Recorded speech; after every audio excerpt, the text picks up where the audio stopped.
Hello and welcome to the Randomly Generated History Club. Happy New Year! Happy New Year to you all. We made it. We made it to the year 2024. 2024, yes. Time traveler will. Where, right. And this. Here's the thing. We told Will to ad-lib and say something along the lines of like Happy New Year. And we've now reached the limit of his ad-lib. We did say New Year, New Me. Okay, so this week we are doing the year 1952. And therefore, we're going to need some three-letter words. Three-letter words? Three words I from need people. to edit mine. Three words from people. I'll go first. Okay. I'm Ivy Mike. I'm Ivy Mike. Yep. Interesting. Hi, Ivy Mike. Hi. I'm Anna, by the way. We didn't do that part. Oh, Our yeah, names. sorry. Yeah. Will, and Jesus. New Year, New Me. New Year, same podcast. Will, what are your words? Hi, my name's Will, everyone. Hi. Also, That's too many words. my three words are Mm-hmm. the sound of silence. The sound of silence. Sound of silence. Sound of silence. Sound The of silence. sound of. Sound of silence. Sound of Okay. silence. Hello, darkness, my old friend. My three words I forgot to do, so I'm just gonna say burn, baby, burn. Nice. Burn, baby, burn. Yeah. Okay, good. That could be anything. Good. Great. Starting as we mean to go on to 2024. Here we go, 1952. Extreme professionals.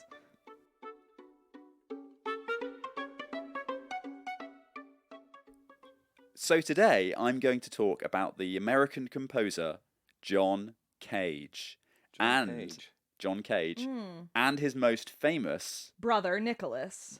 brother Nicolas Cage, who of course is, I think, now officially the world's greatest ever actor. Is that Yeah. right? He got that award? Yes, that is true. That is true. So I'm going to talk about his most famous and controversial piece. Okay. John Cage's, Uh-huh. not Nicolas Cage's. Face off. And such a good film.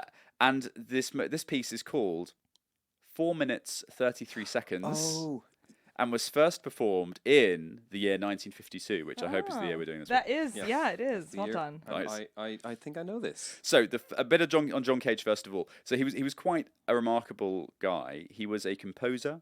He was a music theorist, an artist, a philosopher, and he was quite widely recognized for having a really innovative, avant-garde approach to Yeah. music. Yeah. And so he was a guy was born on September 5th, 1912 in Los Angeles, and his career is pretty broad, as I've said, but he was particularly noted for non-traditional sounds in his music.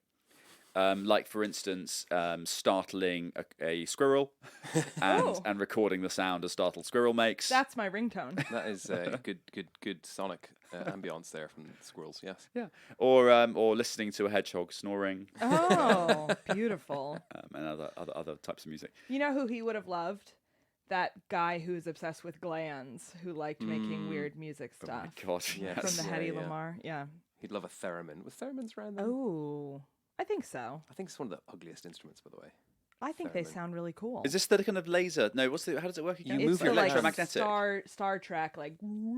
It's like a two antenna kind of thing, and you move your hand, and it interprets your position of your hand in the electromagnetic spectrum and makes a sound that sounds like garbage. I bet he had 5 of them. Yes. Yeah, invented in 1928, so we're Oh, good. it could be theremin. So his most famous piece is what I'm going to talk about today, and it's also his most controversial. Can you guess, or do you know why?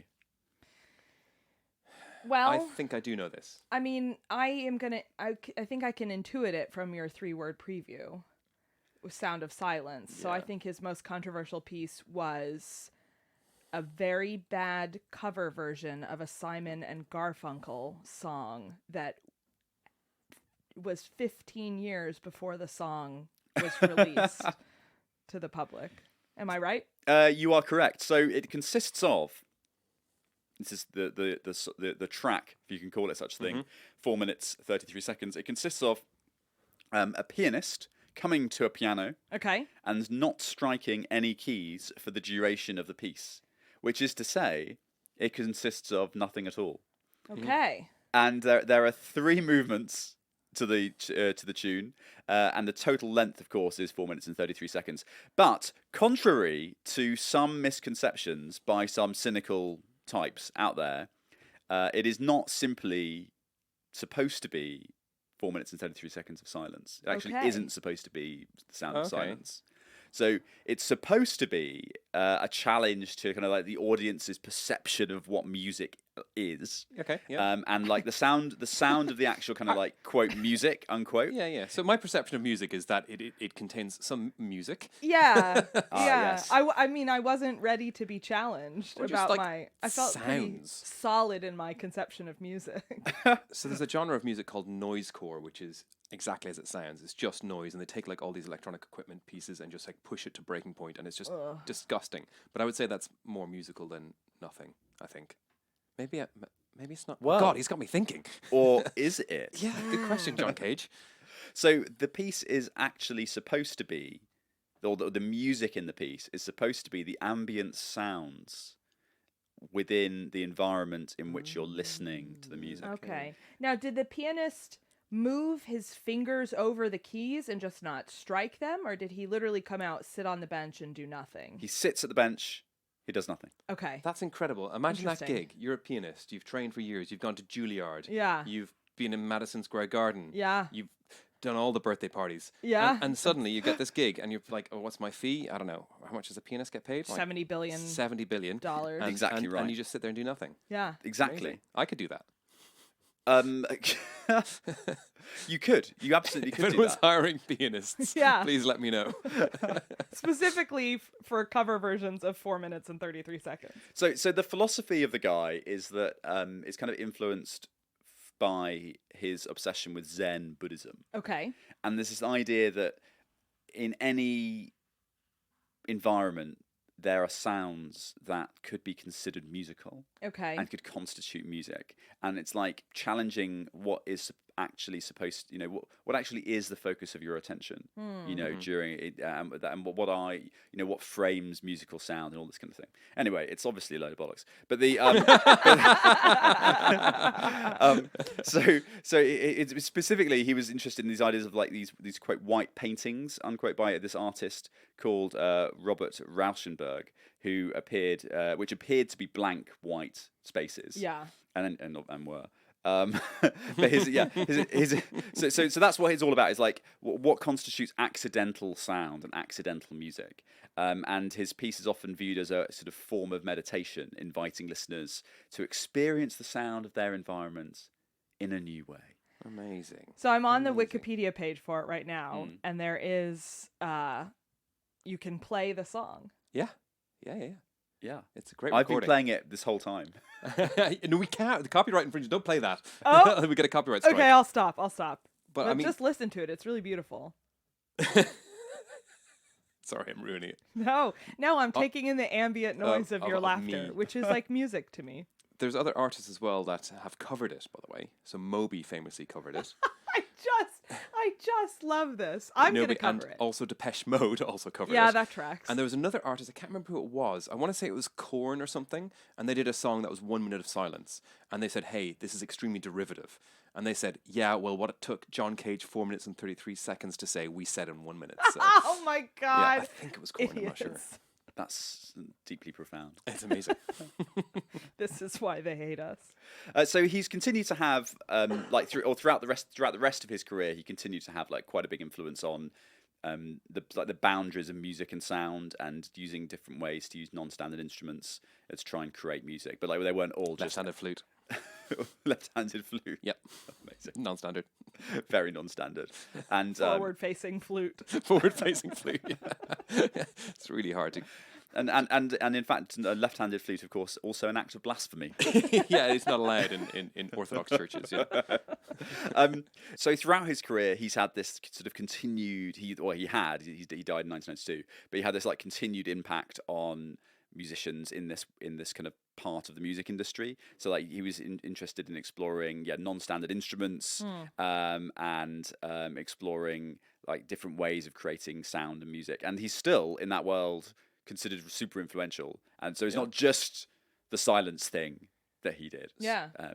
John Cage. John Cage. And so recently, actually, I remember a few years back, there was some sort of like, 50th edition or 50th year edition or something where there was a 5 CD special release album God. containing this track plus others in this oeuvre, which included things like the hum of a, electrical socket. Yeah. And I don't know, someone fucking crying silently or all this kind of just garbage. But it was a special edition, so you can get that on eBay if you want to. I mean, it's just the absolute rock bottom of the artistic world, isn't it? Yeah. What do you think? I'll go a pretty long way towards defending art, but there are some things that really just grate my cheese. Yeah, I mean, it's the same with if you install an artwork and it's just a white square. Yeah. That isn't. Yeah. I mean, You're having a what's it laugh. you say? can do lots of mental gymnastics. Yeah. Observing something like that, but it's just not then very impressive. The best thing is like the placard, which is like, this is a deep meditation Exactly. on the run up to the Franco-Prussian War. And it's like, fuck off it is. Like, it's just a white canvas. So not to be the hippie in the room, I'm going to say that if I went into an art museum and I saw a blank canvas, I would argue that's better than most of the things there. Because is it really art if it's not pictures of fruit, a horse, or a ship? I was going to say, Or a person. what's the Jack Donaghy quote about art? Like, we know what art is. It's paintings of horses. Pretty much. Yeah, the only 3 appropriate subjects for a painting are horses, ships with sails, and men staring off into the distance while holding swords. I think that's pretty close. Yeah. Yeah. Don't disagree. There you have it, John Cage and his 4 minutes and 33 seconds of silence. Who's next? I was giving a reverent 4 minute and 33 silent I'll leave that break. in there. Yeah. I'll leave that in there as a little reprieve.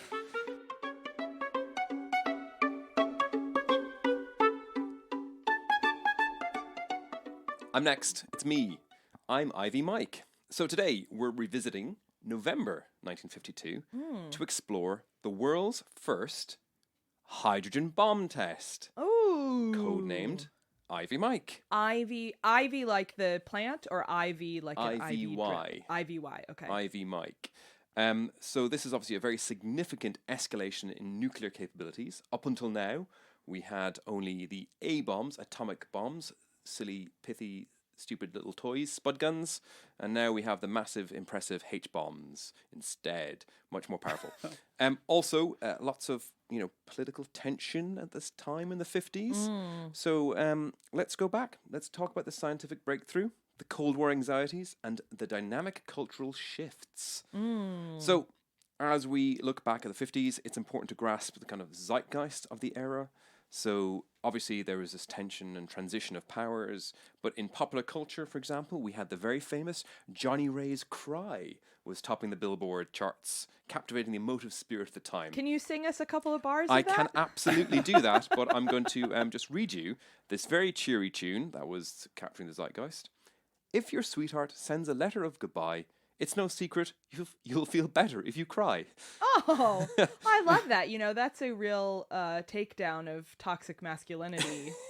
70 years before that became a thing. It goes on in that vein. If your heartache seems to hang around too long and your blues keep getting bluer with each song, remember sunshine can be found behind the cloudy sky, so let your hair down and go on and cry. If you think that the A-bomb was weak and it is a bigger destruction you seek, go ahead and cry away. Plutonium will save you. And Today. the day. Anyway, also on the silver screen at the time, which won the Oscar for the Best Picture, was The Greatest Show on Earth, which was, quote, a dazzling spectacle of life behind the scenes with the Ringling Bros, Barnum and Bailey Circus, which was the best three-ring circus on land. So it's a film about a circus, which sounds like a great show. Anyway, also, Hollywood was in its golden era or silver era. It depends on which era. Bronze era. It was they were using bronze tools. They graduated from stone and Humphrey flint Bogart, tools. Katharine Hepburn. They were setting the standards with their chisels. It makes me really nervous when he does a preamble like this. No, it's not at all. Ernest Hemingway. Also, The Old Man and the Sea was published, which won him the Nobel Prize this year, and it's a great book. In 1952? I think it's 1952. It's not Sounds about right. Yeah. Okay. Also, setting the world stage, Eisenhower was president. Churchill was back in power again at the stage. He was about to get kicked out. And Stalin was still ensconced just about at this time. He dies the next year. And then Russians' favorite thing would happen, which was a vodka-fueled three-way, or troika, which is three rulers at the same time. Wow. Yeah, that was This is an immense amount of context. I know. For the 50s about was a bomb. dense. The 50s was dense. So you say Stalin was ensconed? Ensconced. Ensconed. Stalin was ensconed in a lovely maple glaze. He's having afternoon tea. Wow. Yeah, biscuit. I had no idea that happened to him. But ultimately, this is all to say that the US and Russia were pitched in this desperate ideological war, this charged atmosphere and deeply entrenched mutual sort of hatred of each other meant that this spurred the race for nuclear supremacy. It's not just a matter of scientific achievement, but this critical aspect of national defense and global dominance, who could build a better bomb, etc. The old man or the sea, which the was sea. America.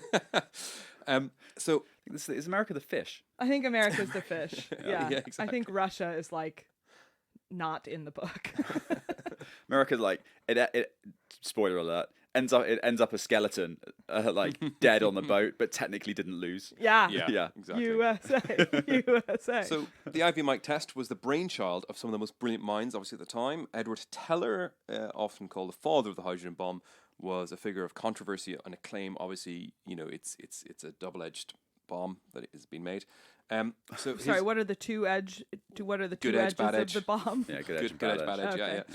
So his vision for the bomb was obviously far more powerful than a bomb that was dropped in Japan, and he kind of propelled this project forward, this vision. And he had a team of gifted physicists, engineers, and experts all working in this utmost secrecy. It was really, really tightly controlled. You've seen Oppenheimer think that kind of level, but yeah, less Hollywood, more real. Anyway, it's kind of hilarious, actually, given how tremendously easy it is to actually make a H-bomb. It's so easy, I'm actually going to actually tell you how to do it. Oh boy. So first of all, you kind of need basically like a big bucket, I guess. Okay. Like a big not like those thin ones you get in like B&Q that are transparent and they break the whole time. You want to get like a real thick one, like like a horse bucket. Horses, they tend to have that thickest buckets. Yeah, I have a horse bucket. My horse has a bucket. That's thick. My horse bucket has a bucket.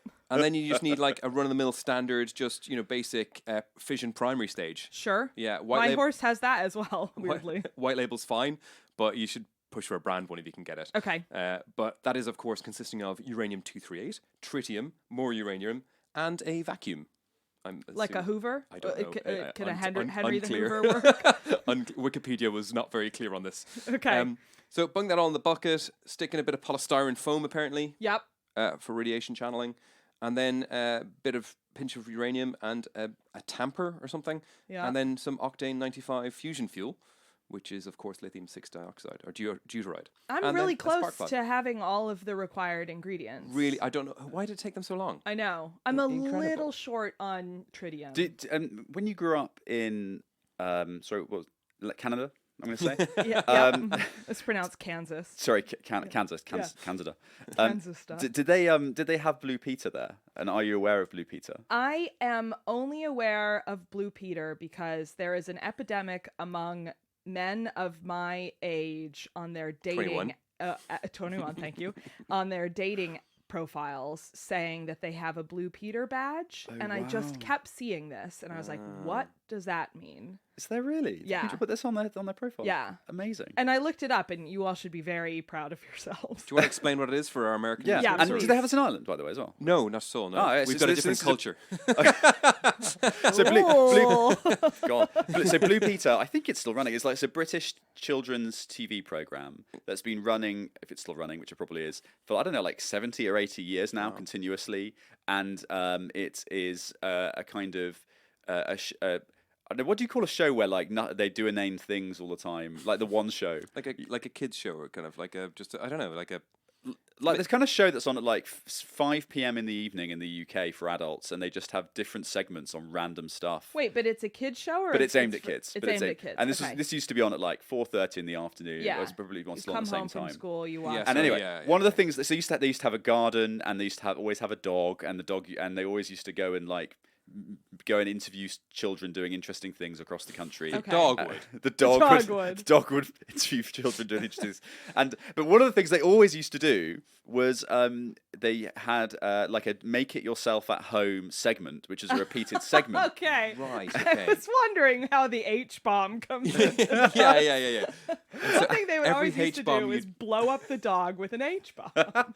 And one of of my in my generation, the most famous and like virally successful and popular thing they did was a version of Tracy Island, like Thunderbirds. Yeah, okay. The Thunderbirds Island. I'm lost. Do you know Thunderbirds? Thunderbirds is another No. British institution. Oh my god, this is like I had We're no going, there's layers to this. I had no idea how deep this is in British culture. Yeah.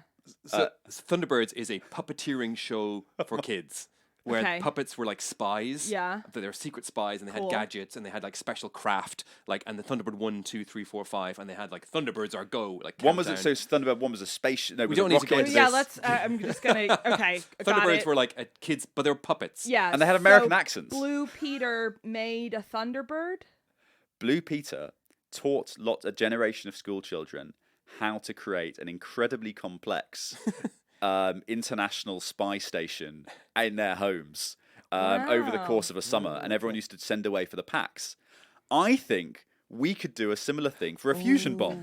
Yeah, we definitely could. The first issue is 99 cents, and then the next one is 4.5 trillion.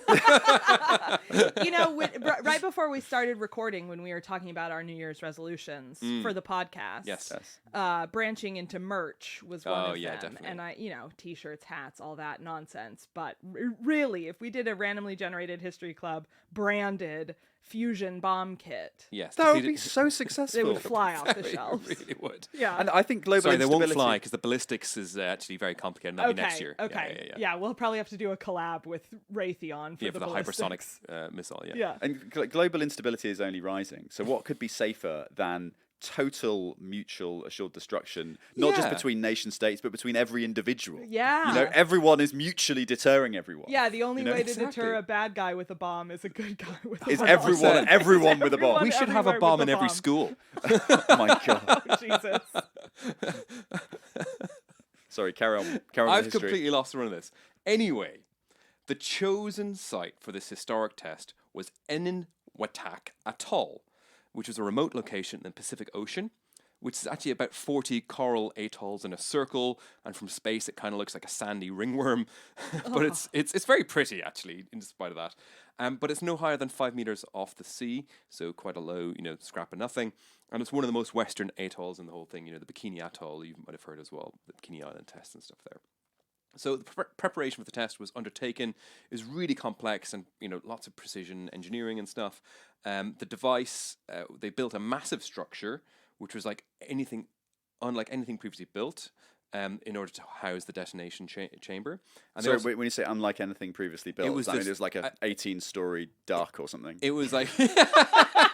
It was I like... mean, arguably, that's pretty similar to the Trojan horse, so So- that's not even. true. It doesn't even fit the brief. It combined extremely complex, intricate engineering and logistical challenges going across all that way. So they had to build these crazy... It was a duck. Yeah, it was a big duck. Big wooden duck.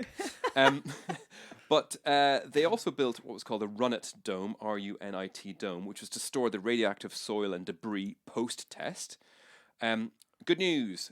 Due to the shoddy workmanship of the 50s and poor understandings of basic safety, the dome is eroding and could be breached by a typhoon any day, unleashing radioactive material. Cool. Really? Atoll, yes. Cool. What? So they came in later and built this dome over the top of Ground Zero? They or- built the dome purpose to run it is in a different atoll nearby that they built to house it, and the idea was to ship it there. Oh, I see.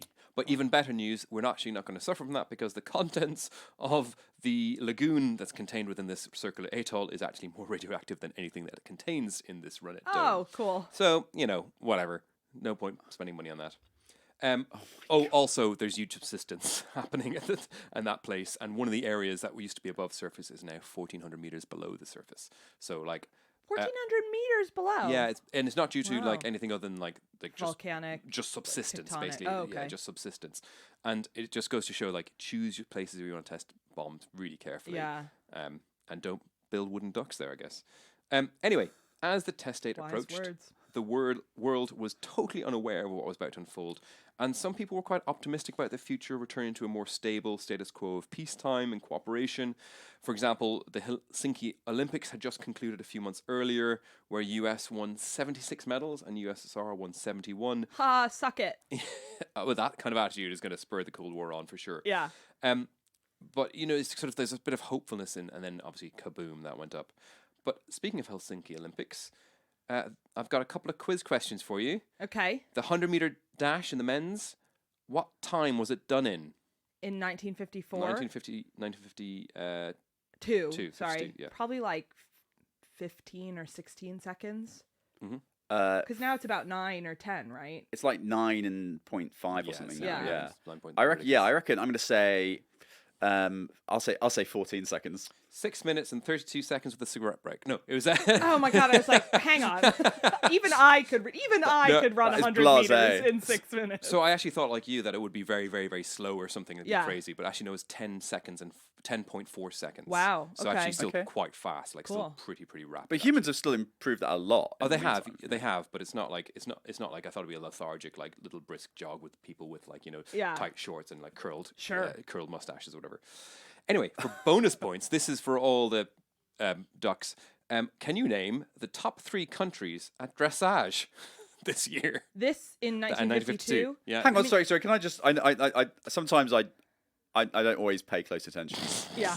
But Oh no, we're way off the rails. We're talking about 1952, and dressage happened in the Olympics, and there's 3 countries that came gold, silver, and bronze, and I'm but you were talking about the hydrogen bomb. Yeah, I know, but this is all related. Well, but remember, he also talked about the old man in the sea. He talked about that song about I crying. am This is highlighting the juxtaposition unhinged. between the peaceful horse dancing event and the big bomb that's about to go off. Anyway, Historically, the countries that are the best at equestrian events, of which dressage is one, Yes. would be the UK or Yeah. Great Britain. Is that the Olympic? Yeah. yeah, Great Britain, the Netherlands. yeah.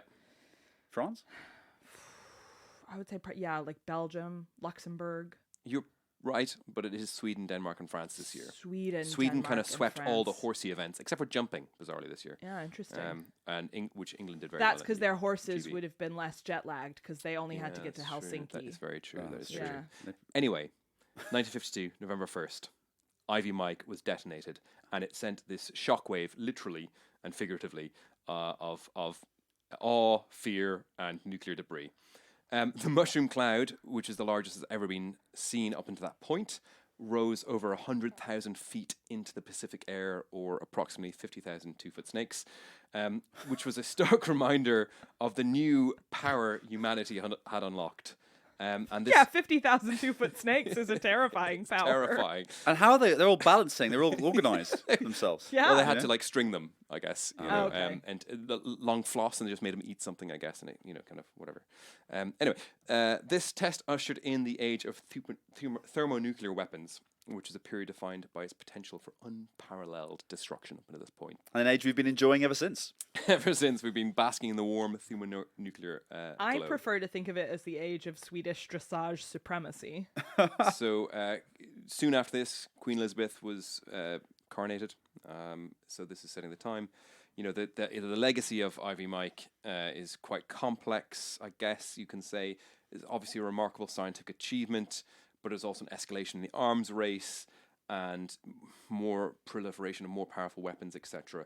And so overall complex, but in summary, 1950s was this great time of innovation. 1952 was this landmark event that's probably going to stand out in the annals of history as a significant amount, not least of all for great music and films about circuses, but also for H-bombs. I was gonna say, I really didn't know how you were gonna land this plane, and We did, and everyone- I'm still not quite convinced you've done Everyone it. survived. Please disembark.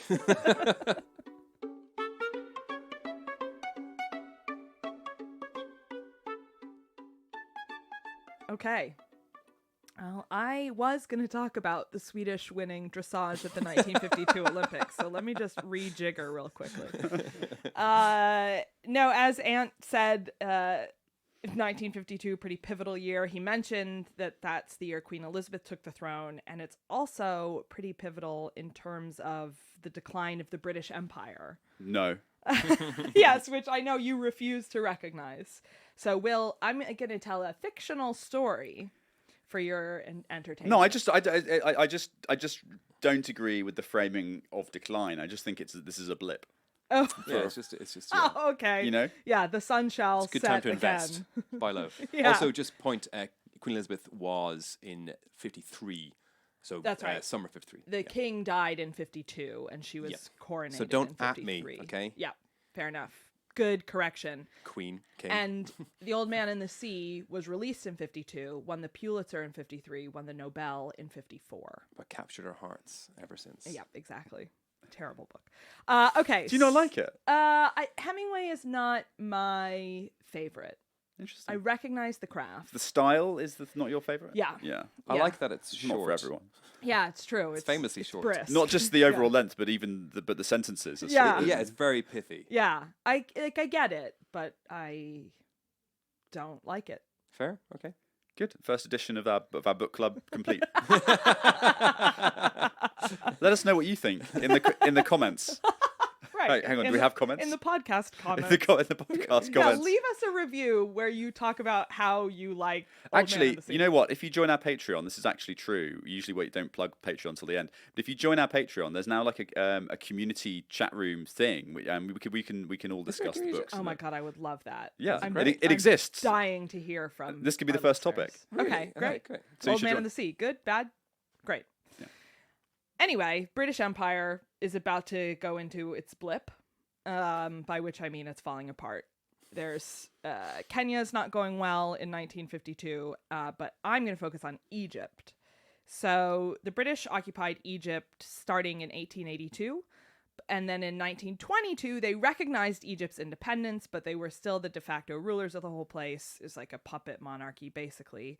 And for the British, it was essential that they remained in control of the Suez Canal, Oh, yes. Yeah. which is famously a great place for boats to get stuck. And so after World War II, the British occupation zone was basically just the canal zone, but they were still kind of running the show. But there started to be some real Egyptian nationalist and revolutionary movements, and they wanted the British out. Many of these were led by guerrilla groups called Fedayeen, who would attack British forces in Egypt using irregular warfare tactics like sabotage and raids. Crab walking. Crab walking. They loved a crab walk, which, you know, Pretty regular. it's very irregular. You see a bunch of dudes coming at you crab walking. You don't think like I'm about to get attacked. Yeah, no, they're going to attack someone 90 degrees Yeah, that way. exactly. It's just sort of like, wow, what an interesting modern dance. So, yep, crab walking, exactly. The government of Egypt were completely thrown by the crab walkers, and King Farouk I did not support them, but they were hugely popular with the people. And in late 1951 and early 1952, the British military carried out numerous anti-Fedayeen operations in the Canal Zone, including several in the city of Ismailia, which was under British control. And in January 1952, Fedayeen forces killed 2 British soldiers and a nun, which is, What? you know, just feels harsh. It's all harsh. Yeah, it's all harsh, yeah, but it's, you know, a nun? Why a nun? In their defense, if you weren't used to seeing nuns, and then suddenly there was one in a battlefield, you'd focus attention on that nun. Yeah, That looks like the Sith leader. that's true. They do have an interesting headpiece. Anyway, so on the 25th of January, the British retaliated, and the British had a force of 7,000 soldiers and 6 tanks, which they used to surround a building. Those are really packed tanks. That had, yeah, they were really crammed in there. They surrounded a building full of Egyptian auxiliary policemen who were sheltering some of the Fedayeen in the building. So 7,000 British soldiers and about 700 or 800 Egyptian policemen. So pretty fair fight. Yeah, I mean, I think Evenly it's matched? if you find yourself in a fair fight, militarily speaking, you've done bad balling. yeah. Yeah. Should never be fair. No, that's like safe ratio. I would say. Safe ratio, Yeah. 10 to 1. Yeah. Well, the Egyptians held out for about 2 hours, which is, against Laudable. a Yeah, lot of yeah, tanks yeah, yeah. is something. Eventually, they ran out of ammo, and the British captured the building. And there were some casualties on both sides, a few more on the Egyptian side. But the next morning, the 26th of Jan, the news of this standoff had spread throughout Egypt, and Egyptians started to take to the streets in Cairo. At some point in the afternoon, a large fire broke out, and it swept incredibly quickly throughout downtown Cairo. And the focus of the fire, as I read that, can a fire have a focus? The epicenter? Yeah. Starting point. Yeah. The fires Fulcrum? were concentrated on British-owned businesses. Okay. Fish and chip shops. Yeah, fish and chip shops. Jellied eel shops. Boot You polish. couldn't find a jellied eel in Cairo after this day. That JD is Sports. JD Sports. Yeah. B&Q. Greg's. Oh my God. Yeah, you couldn't Nothing worse than move a burnt Greg's. for a sausage roll fire. Yeah, the first thing that people burned was the Casino Opera Entertainment Club, which you performed at, didn't Casino you? I Opera. have, yeah. I had a residency there for 4 years. Yeah. 4 successive summers. Yeah, That's It right. was you were on the forward-facing flute. Yeah, Forward-facing flute. Yeah, I was on a forward-facing flute, and then just frankly, just an old-fashioned martial arts crooner. display. Yeah, yeah. Crooning. Good. Well, they didn't like your show, so they burned down your club. Hotels, the Automobile Club, a Barclays Bank, movie theaters, nightclubs. The arsonists also focused on venues that the king frequented, which is great. So he went to a lot of nightclubs and restaurants. Like getting 5 Jaeger bombs for a tenner or something. Hang on, how? King Farouk loved happy hour. Oh, I see. King Farouk, not King George. Not just King six. George. Oh, No, okay, no. yeah, okay. Yeah. No, King Farouk. Okay, I Yeah. was going to make a point about how frequently do you have to go to a place to frequent it. Yeah, exactly. Yeah, was he just Yeah. on the table shouting at Mr. Brightside? Yeah, and at that point, King George would have been like quite ill, right? Yes, I would have Yeah. thought. From Yeah. all the Like- partying, obviously. Yeah. So there was a ton of looting and theft, as happens in these things, and a curious absence of the Egyptian army. The fire started in the early afternoon, but the army didn't arrive until sunset, when most of the damage was already done. I see. Curious. The fire eventually became known as Black Saturday. About 300 shops were destroyed at a cost of £3.4 million of damage. That is a lot. And I was like reading about the types of shops that were destroyed, and there's some numbers here, which makes it sound like Cairo was a really cool place to be. So it was like 13 hotels, 40 movie theaters, Wow. 73 coffee houses, 92 bars, 16 social clubs, and 10 firearms shops. So Wow. it's just like wild. That's a pretty... God. Yeah. And they all got burnt. They all got burnt. Wowee. Yeah, 300 shops. And 26 people died, which was also seen as sort of curiously low given how widespread the destruction was. Yeah. So, because of the combination of these things, there are obviously some conspiracy theories at play here about 100%. who started the fires and what the point was. Maybe some insurance things. It's probably Yeah. a combination of all these things. Yeah, so it seems clear that there were some organized elements at play. This wasn't just spontaneous arson. I mean, the fact that exclusively British businesses and Western businesses were targeted. There was a real speed and precision to how the fires were started.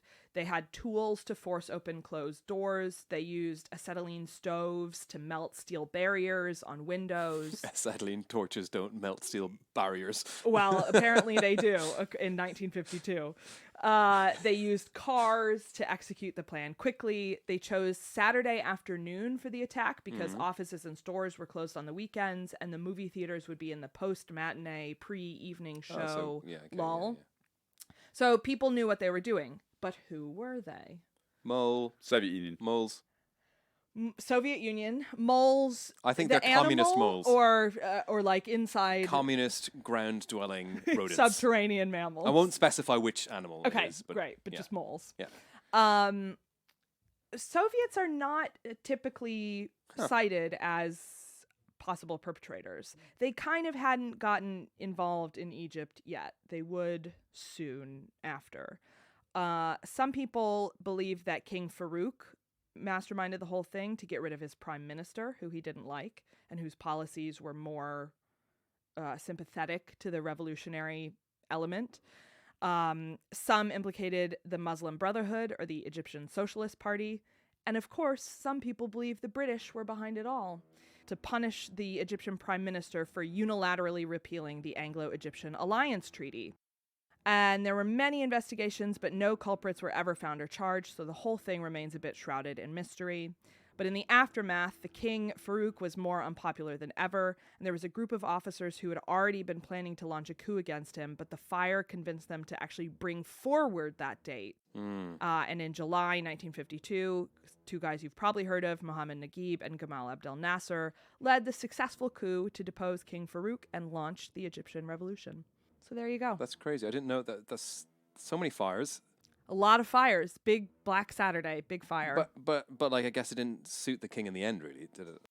Yeah, no, he really saw the writing on the wall, and there was just this huge wave of support for a democratic government and the end of the monarchy. I blame the communist rodents.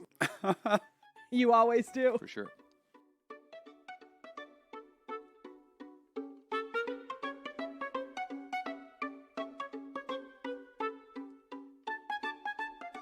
Thank you for joining us. That's everything you would ever need to know about the year 1952. Yes, and if you heard any drilling, that was the sound of the communist rodents had just started right on cue. Someone so has sorry about given that. them power tools. Which I'll try is and edit terrifying. it out of post, but I can't guarantee you. So if it's not there, and I said all this, just imagine a really annoying humming noise. Like a Yeah. Anyway. Yes, all that's left to do is boot up the random number generator, but as this is a new year, your New Year's resolution could be, should be, and I would argue legally must be, please tell your friends. Tell your friends, join our Patreon, do all the good things like rate, subscribe, comment, etc. We've got massive plans this year in 2024. We've got some very exciting projects on the go. We've got some really cool things up our sleeves, but it's only powered by your ability to do our bidding. Well said. But yes, if you would like to do us a New Year's favour as your New Year's resolution, you could go to our Patreon to support us. Yeah. Patreon.com/randomlyhistory. Yes. And for the price of a coffee, not even a coffee in today's half inflationary world. a small A thimble of a singular coffee bean. a singular coffee bean, you can help support this podcast and make it continue to be whatever it Whatever Whatever this nonsense was. it This is. was the most unhinged. Actually, don't go on. This Patreon. episode was the least hinged. We've got the greasiest hinges this episode. Yeah. Anyway, Will, can you please boot up the random number generator and get us the next year? I can. And as a reminder, we set the random number generator to pick a year between 1000 BCE and 2000 CE. And the next year is 124.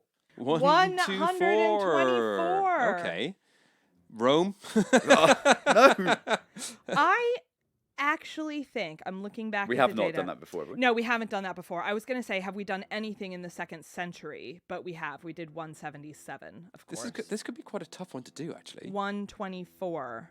This could be very tough. There are very few centuries left that we haven't done. Okay. Well, 124. I look forward to next time. Yeah. Whatever we make up. I mean, research for that. Bye. 124. Bye. See you then. Bye.